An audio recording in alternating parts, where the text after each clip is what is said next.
জাতীয়করণের দাবিতে প্রধান উপদেষ্টা কার্যালয় অভিমুখে ইবতেদায়ী মাদ্রাসা শিক্ষকদের পদযাত্রা।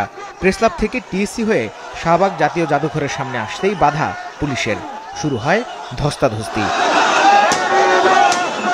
ব্যারিকেড পার হয়ে এগোতে চাইলে কঠোর হয় পুলিশ।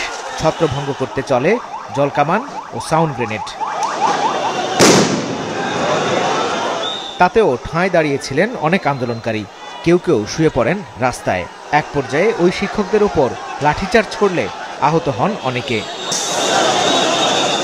আমরা তো কেউ মারি নাই, কারো লাঠি দিই নাই, রিক্সা ভাঙ্গি নাই। আমরা শিক্ষক, আমাদেরকে পানি দিল, লাঠি দিয়ে পিড়াইয়া মারলো। আমরা আন্দোলন করছি, আগে আলটিমেট দিয়েছি আমরা প্রধান উপদেষ্টার কার্যালয়ে যাব।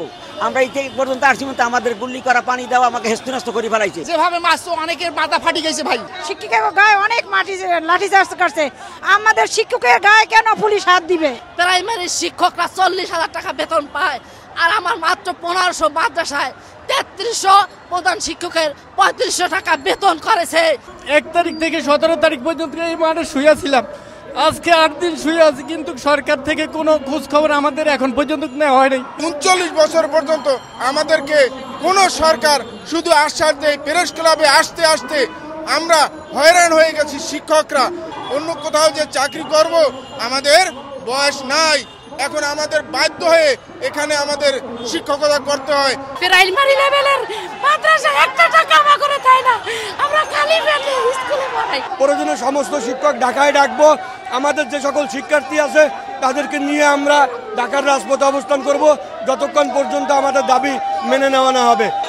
আইন শৃঙ্খলা রক্ষাকারী বাহিনীর পক্ষ থেকে বলা হয়, অপ্রীতিকর ঘটনা এড়াতে চড়াও হয়েছেন তারা। ব্যারিকেড ভেঙে ওইদিকে চলে যায় প্রায় 100 জন লোক। থামানোর জন্য আমরা ওয়াটার তাদের ডিসপার্স করার জন্য, শান্তি শৃঙ্খলা বজায় রাখার জন্য আমরা তাদের উপর পানি ছিটিয়েছি। প্রায় 20 মিনিট এমন উত্তপ্ত পরিস্থিতির পর চারুকলার সামনের রাস্তা অবরোধ করে সেখানেই অবস্থান নেন শিক্ষকরা। সুরাহার জন্য প্রধান উপদেষ্টার কার্যালয়ে প্রতিনিধি যাবার প্রস্তাবও ফিরিয়ে দেন আন্দোলনকারীরা। তাদের প্রস্তাব প্রত্যাখ্যান করলাম। রাষ্ট্রপ্রধানের দায়িত্ব আমাদের শিক্ষকদেরকে নিরাপত্তা দেওয়া।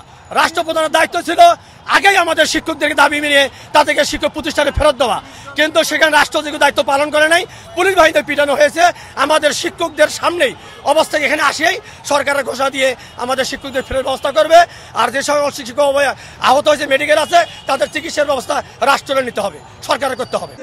বিকেল 3:30টার দিকে অবশ্য আন্দোলনকারীদের 15 সদস্যের একটি দল যান প্রধান উপদেষ্টার কার্যালয়ে। মাদ্রাসা শিক্ষকরা বলছেন, 2013 সালে 26,000-এরও বেশি প্রাথমিক বিদ্যালয় জাতীয়করণ করা হলেও মাত্র 1,500 ইবতেদায়ী মাদ্রাসার ব্যাপারে 3,300 টাকা অনুদান ছাড়া করা হয়নি জাতীয়করণ। মাহমুদ কমল, মাছরাঙা সংবাদ, ঢাকা।